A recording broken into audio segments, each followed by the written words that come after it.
இப்போ எப்படி நீங்கள் எல்லாரும் விஜய் ஃபேன்ஸு அஜித் ஃபேன்ஸ் அப்படின்ற மாதிரி சண்டை போட்டுட்ருக்கீங்களோ இதே மாதிரி வந்து பார்த்தீங்கன்னா 80s 90s காலகட்டத்தில் லேட்டரல் 80ஸ்லேயே வந்து பார்த்தீங்கன்னா ரஜினி பெருசா கமல் பெருசா அப்படின்ற மாதிரி சண்டை ரொம்ப பிரபலமாகவே வந்து நடந்துட்டு இருக்கு. ஆனால் இதில் வந்து பார்த்தீங்கன்னா ஒரு 10 வருஷமாச்சு ரஜினின்றவர் வந்து கமலை வந்து ஒரு ஸ்டேஜில் எட்டி பிடிக்கிறதுக்கு ஒரு 10 வருஷமாச்சு. ஆனால் இதுக்கு இடைப்பட்ட காலத்துலையும் சரி அதுக்கு அடுத்த காலத்துலையும் சரி கிட்டத்தட்ட இவங்க ரெண்டு பேர்த்துக்கு நடுவில் 25 படங்கள் வந்து நேருக்கு நேரம் வந்து கிளாஷ் ஆயிருக்கு. இதுலலாம் யாரெல்லாம் வந்து வின் பண்ணா, யார் படம்லாம் ஃப்ளாப் ஆச்சு, யார் படம்லாம் ஹிட் ஆச்சு, ரெண்டு பேர்த்துல யார் வந்து அதிகபட்சமான கிளாஸ்ல வந்து வின் பண்ணியிருக்காங்க அப்படின்றதான் வந்து இந்த வீடியோவில் வந்து பார்க்க போகிறோம். ஃபர்ஸ்ட் பார்த்தீங்கன்னா 1978 ஜூன் 8ஆம் தேதி வந்து பார்த்தீங்கன்னா ரஜினிக்கு வந்து பைரவியும் கமலஹாசனுக்கு வந்து இளமை ஊஞ்சல் அடிக்கிறது படமும் வந்து ரிலீஸ் ஆச்சு. ஆனால் ரஜினியுடைய பைரவி வந்து அந்த அளவுக்கு போகலை. கமலனுடைய இளமை ஊஞ்சல் ஆடிய படம் வந்து ஒரு ஹிட், நார்மல் ஹிட்டான ஒரு ரேஞ்சுக்கு வந்து அந்த படம் வந்து ஓடிச்சு. ஸோ இந்த கிளாஸில் வந்து ரெண்டு பேர்த்தில் யார் வின் பண்ணாங்க அப்படின்னு வந்து பார்த்தீங்கன்னா கமலஹாசன் அவர்கள் தான். ரெண்டாவது வந்து பார்த்தீங்கன்னா அதே 1978 தீபாவளிக்கு வந்து ஸ்பெஷலாக வந்து ரெண்டு படம் ரிலீஸ் ஆகுது. ஒரு படம் வந்து பார்த்தீங்கன்னா கமல்ஹாசன் பாரதிராஜா டைரக்ஷனில் நடித்த சிவப்பு ரோஜாக்கள் படம் ரிலீஸ் ஆகுது. இந்த சைடு வந்து பார்த்தீங்கன்னா ரஜினிகாந்துக்கு வந்து கே பாலச்சந்திரன் அவர்களுடைய டைரக்ஷனில் வெளியே வந்து தப்பு தாளங்கள் படம் வந்து ரிலீஸ் ஆகுது. இது ரெண்டில் எது சூப்பர் டூப்பர் ஹிட்டு அது உங்களுக்கே தெரியும். சிவப்பு ரோஜாக்கள் அந்த காலகட்டத்தில் ஒரு மிகப்பெரிய ஒரு த்ரில்லர் படமாக வந்து இந்த படம் வந்து பார்க்கப்பட்டுச்சு. ஆனால் அந்த தப்பு தாளங்கள் படம் வந்து பார்த்தீங்கன்னா ரஜினி வந்து ஒரு ஆக்டராக வந்து இப்படி ஒரு ஆக்டர் வந்து இருக்காரு, ரஜினிக்குள்ளே இப்படி ஒரு நடிகன் வந்து இருக்கான் அப்படின்ற காட்டின ஃபர்ஸ்ட் படம் என்னன்னு பார்த்தீங்கன்னா இந்த தப்பு தளங்கள் படம் தான். எல்லாமே 6லேருந்து 60 வரை அப்படின்னு தான் நினச்சிட்டு இருப்பாங்க. ஆக்சுவலாக அந்த தப்பு தளங்கள் படத்தில் வந்து பயங்கரமான ஒரு ரைட்டிங் வந்து கொடுத்துருப்பாரு. ஸோ இந்த கிளாஸில் வந்து யார் ஜெயிச்சாங்க அப்படின்னு வந்து பார்த்தீங்கன்னா அப்பயுமே வந்து பார்த்தீங்கன்னா கமலஹாசன் அவர்கள் தான் வந்து ஜெயிச்சார். அதுக்கப்புறம் வந்து பார்த்தீங்கன்னா மூணாவது கிளாஸ் 1979 பொங்கலுக்கு வந்து பார்த்தீங்கன்னா கமலஹாசன் அவர்களுக்கு வந்து நீயா படம் வந்து ரிலீஸ் ஆகுது. ரஜினிகாந்த் அவர்களுக்கு வந்து பார்த்தீங்கன்னா குப்பத்து ராஜா படம் வந்து ரிலீஸ் ஆகுது. இந்த ரெண்டு படமுமே வந்து பார்த்தீங்கன்னா ஒரு ஹிந்தி ரீமேக் தான். ஹிந்தியில் ஹிட்டான படத்தை தான் வந்து இங்கே வந்து ரீமேக் பண்ணாங்க. ஸோ இந்த படத்தில் வந்து பார்த்தீங்கன்னா ஹிந்தியில் ஹிட்டான நீயா இங்கேயுமே வந்து ஹிட் ஆச்சு. ஆனால் ஹிந்தியில் ஹிட்டான குப்பத்து ராஜா வந்து இங்கே வந்து ஹிட்டாக வந்து தவறிடுச்சு. ஸோ இந்த கிளாஸ்லையுமே வந்து பார்த்தீங்கன்னா கமலஹாசன் அவர்கள் தான் வந்து வின் பண்ணார். தொடர்ந்து ஒரு 3 கிளாஸ் வந்து பார்த்தீங்கன்னா கமலஹாசன் தான் வந்து வெற்றி பெற்றிருக்காரு. நாலாவது தான் வந்து பார்த்தீங்கன்னா 1980 வந்து கமலஹாசன் அவர்களுக்கு வந்து குரு படம் வந்து ரிலீஸ் ஆகுது. ரஜினிகாந்த் அவர்களுக்கு வந்து பார்த்தீங்கன்னா காளி படம் வந்து ரிலீஸ் ஆகுது. ஸோ காளி படம் வந்து விமர்சன ரீதியாக வந்து சில நெகட்டிவாக சந்திச்சாலுமே கூட ஓரளவுக்கு வந்து அந்த காலகட்டத்தில் வந்து படம் ஓடிச்சு. ஆனால் அந்த குரு படம் வந்து பார்த்தீங்கன்னா சூப்பர் டூப்பர் ஹிட், கிட்டத்தட்ட 200 நாள் மேலே ஓடி சில்வர் ஜூப்ளியான படம். ஸோ இந்த கிளாஸ்லையுமே வந்து பார்த்தீங்கன்னா கமலஹாசன் அவர்கள் தான் வந்து வின் பண்ணியிருந்தார். 1980 தீபாவளிக்கு வந்து பார்த்தீங்கன்னா கமலஹாசன் அவர்களுக்கு வந்து பார்த்தீங்கன்னா வறுமை நிறம் சிகப்பு படம் வந்து ரிலீஸ் ஆச்சு. ரஜினிகாந்த் அவர்களுக்கு வந்து பார்த்தீங்கன்னா பொல்லாதவன் படம் ரிலீஸ் ஆச்சு.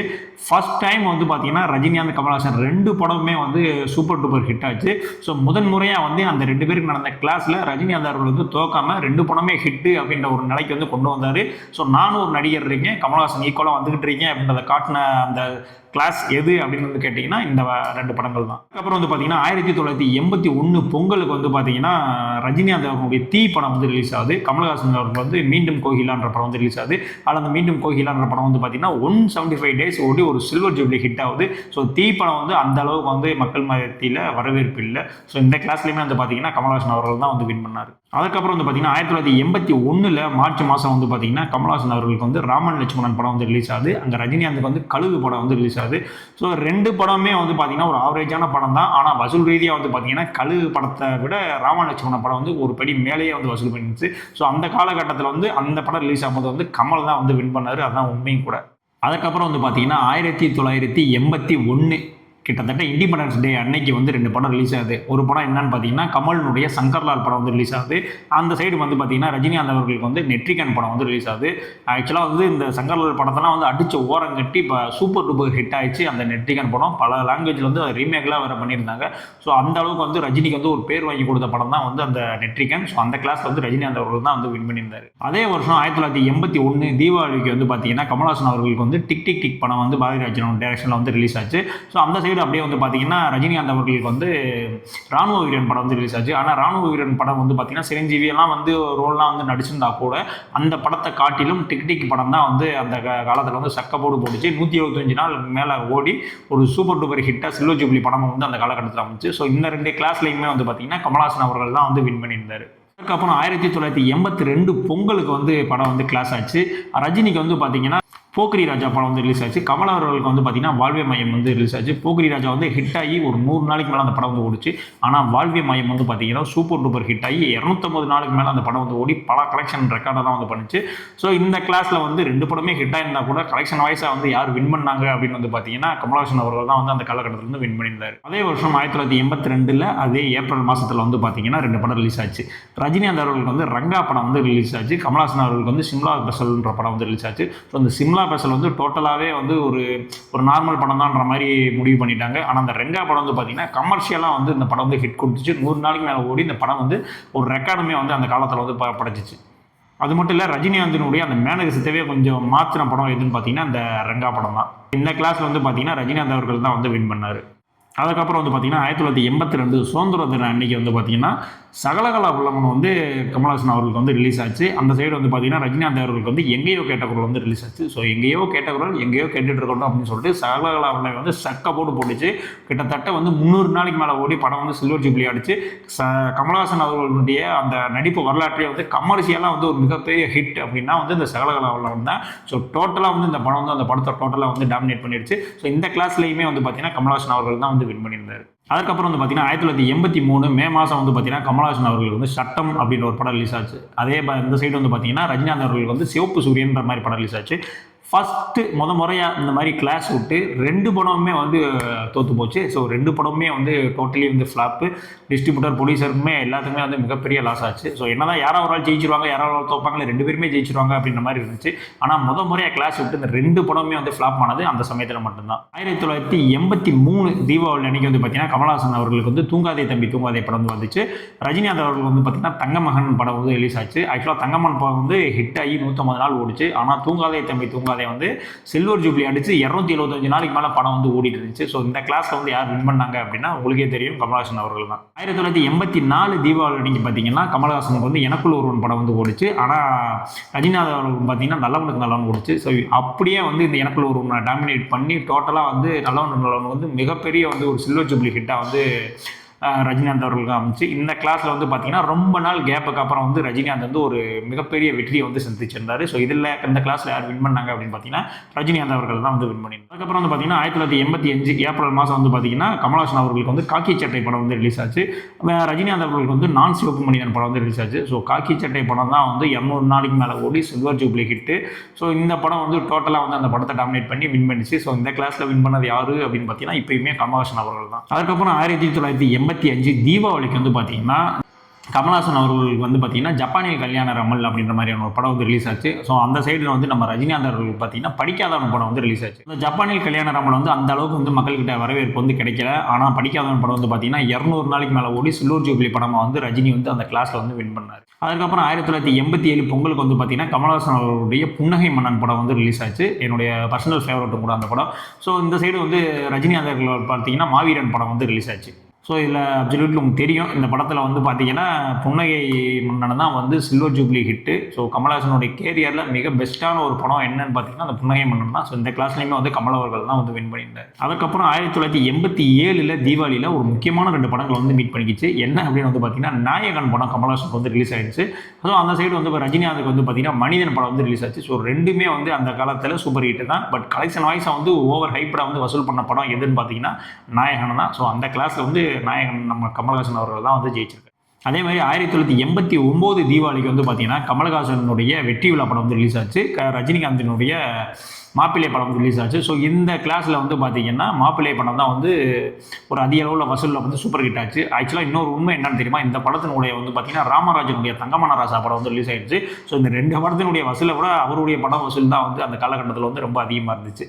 ஸோ ஓகே, ஆனால் இந்த கிளாஸில் யார் ஜெயிச்சாங்க அப்படின்னு வந்து பார்த்தீங்கன்னா ரஜினிகாந்த் அவர்கள் தான் வந்து ஜெயிச்சார்.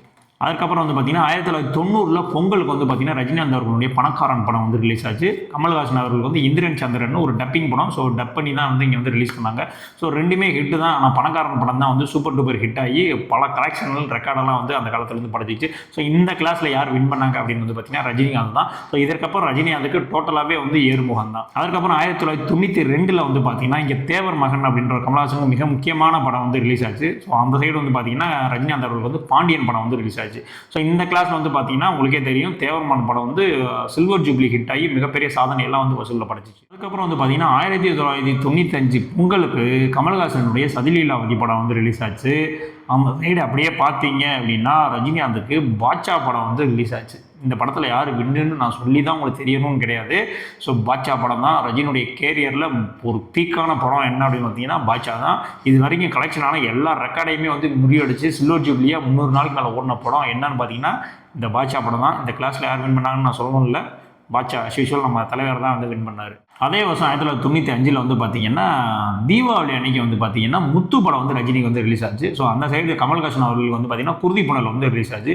ஸோ குருதி புனல் வந்து ஒரு பெஸ்ட் பெர்ஃபார்மன்ஸ் படமாக மட்டும்தான் மக்களுக்கு தெரிஞ்சிச்சு. ஆனால் இங்கே வந்து ஒரு கமர்ஷியலாக வந்து பட்டி தொட்டி ஜப்பான் வரைக்கும் போய் ரீச் ஆன படம் எதுன்னு பார்த்தீங்கன்னா நம்ம தலைவர் நடித்த முத்து படம் தான். ஸோ இந்த கிளாஸில் வந்து பார்த்தீங்கன்னா ரஜினிகாந்த் அவர்கள்லாம் வந்து வின் பண்ணியிருந்தார். ஃபைனலாக வந்து பார்த்தீங்கன்னா 2005 தலைவருக்கு வந்து சந்திரமுகி படம் வந்து ரிலீஸ் ஆச்சு. ஸோ அதே மாதிரி அந்த சைடு அதே மாதிரி நம்ம கமல்ஹாசன் அவர்களுக்கு வந்து என்ன படம் ரிலீஸ் ஆச்சுன்னு பார்த்தீங்கன்னா மும்பை எக்ஸ்பிரஸ் படம் வந்து ரிலீஸ் ஆச்சு.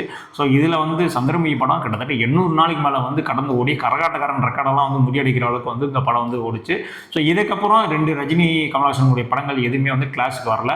இப்போ நான் சொன்ன படங்கள் எல்லாமே வந்து பார்த்தீங்கன்னா ஒரு பாதி படங்கள் வந்து டேரெக்டாக வந்து கிளாஸ் பண்ணியிருப்பாங்க. சில படங்கள் வந்து பார்த்தீங்கன்னா ரஜினி படம் ஒன்றாந்தே ரிலீஸ் ஆயிருக்கும், ஒரு 3 நாள் கழிச்சு கமல்ஹாசன் படம் ரிலீஸ் ஆயிருக்கும். ஸோ அந்த மாதிரி கிளாஸில் வந்து இருக்கும். இதில் ஒரு மிகப்பெரிய காரணம் என்ன ஏன் அப்படின்னு வந்து பார்த்தீங்கன்னா ரஜினி வந்து ஒரு 11 வருஷமாக வந்து கமல் தான் படமே பீக்கில் இருந்துச்சு, இவர் தோத்துக்கிட்டே இருந்தார் அப்படின்றது மிக முக்கியமான காரணம் என்ன அப்படின்னா ரஜினி வந்து உள்ளே என்ட்ரி ஆகும்போது வந்து பார்த்தீங்கன்னா சின்ன சின்ன ரோல்ஸ் எல்லாம் பண்ணிட்டு ஒரு வில்லன் ரோலு குணச்சித்திரக்கா இதெல்லாம் நடிச்சுட்டு அப்புறம் தான் வந்து ஹீரோவை வந்து வந்தார். ஆனால் ரஜினி உள்ளே வர்றதுக்கு முன்னாடியே வந்து பார்த்தீங்கன்னா கமல்ஹாசன் அவர்கள் வந்து ஹீரோவை வந்து நடிச்சிட்டு இருக்காரு. அதனால அவருடைய ஃபேன் பேஸ்லாம் வந்து டோட்டலி வந்து வேறு. ஸோ அப்போலாம் வந்து ரஜினி அந்த அளவுக்கு வந்து அந்த அளவுக்கு வந்து ஃபேன் பேஸ் கிடையாது. ஸோ அதுக்கப்புறம் வந்து அவருடைய ஒரு கமர்ஷியல் ஹிட்டுமாக பார்த்து அதுக்கப்புறம் தான் வந்து ஃபேன்ஸ் எல்லாமே வந்து வந்திருக்காங்க. ஸோ அதனால தான் வந்து அந்த ஃபஸ்ட்டு ஒரு 10 இயர்ஸ் வந்து அவருக்கு வந்து லேட் ஆகுது. நீங்கள் பார்த்தாலே தெரியும் ரஜினிக்கு வந்து பார்த்தீங்கன்னா ஒரு 171 172 படம் தான். ஆனால் கமல்ஹாசன் அவருக்கு வந்து பார்த்தீங்கன்னா 230 234 போயிட்டு இருக்கும். ஸோ இவரை காட்டி ஒரு சீனியர் தான், ஒரு 50 படம் முன்னாடியே வந்து நடிச்சிருக்காரு. ஸோ அதனால தான் ஸோ இங்கே எல்லாருமே வந்து பெரிய ஆள் தான். ஸோ இவரும் வின் பண்ணியிருக்காரு, இவரும் வின் பண்ணியிருக்காரு. ஸோ 2 தலையிலுமே வந்து பார்த்தீங்கன்னா தமிழ் சினிமாவில் ஒரு முக்கியமான தலைவர் தான். இதில் நீ பெரிய ஆள் நான் பெரிய ஆள்லாம் அப்படிலாம் கிடையாது. ஸோ இங்கே வந்து பார்த்தீங்கன்னா ஆக்டிங் லெவலில் உலக லெவலில் ஒரு படத்தை கொண்டு போகணும் அப்படின்னா நம்ம கமல்ஹாசன் அவர்களால் தான் முடியும். கமர்ஷியலாக இங்கே ஒரு படம் கொடுத்து மக்களை உட்கார வைக்கணும் அப்படின்னா நம்ம தலைவரால் தான் முடியும். ஸோ இவங்க 2 பேருமே சேர்ந்து தான் வந்து இங்கே தமிழ் சினிமா. ஸோ இவர் இல்லாமல் அவர் இல்லை, அவர் இல்லாமல் இவர் இல்லை, 2 பேரும் சேர்ந்தே வந்து தமிழ் சினிமாவை வந்து முன்னேற்றி கொண்டு போகட்டும். வீடியோ பிடிச்சிருந்துச்சு அப்படின்னா கண்டிப்பாக நம்ம சேனல் சப்ஸ்கிரைப் பண்ணிங்க. இது வரைக்கும் நம்ம சேனல் நிறையா பேர் சப்ஸ்கிரைப் பண்ணாமே பார்த்துட்டு இருக்கீங்க.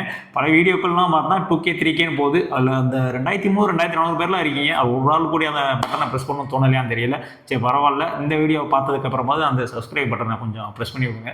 ஸோ இதே மாதிரியான அடுத்த ஒரு வீடியோவில் வந்து சந்திக்கிறேன். உங்களுக்கு வேறு ஏதாவது சினிமா பற்றின டீட்டெயில்ஸ் வேணும், டேட்டாஸ் வேணும் அப்படின்னா கண்டிப்பாக வந்து கமெண்ட்ஸில் சொல்லுங்கள். உங்களுக்கு பிடிச்ச ரஜினி படம் என்ன, கமல் படம் என்னன்றதை கண்டிப்பாக கமெண்ட்ஸில் வந்து சொல்லிட்டு போங்க. ஸோ இதே மாதிரியான அடுத்த ஒரு வீடியோவில் பார்ப்போம்.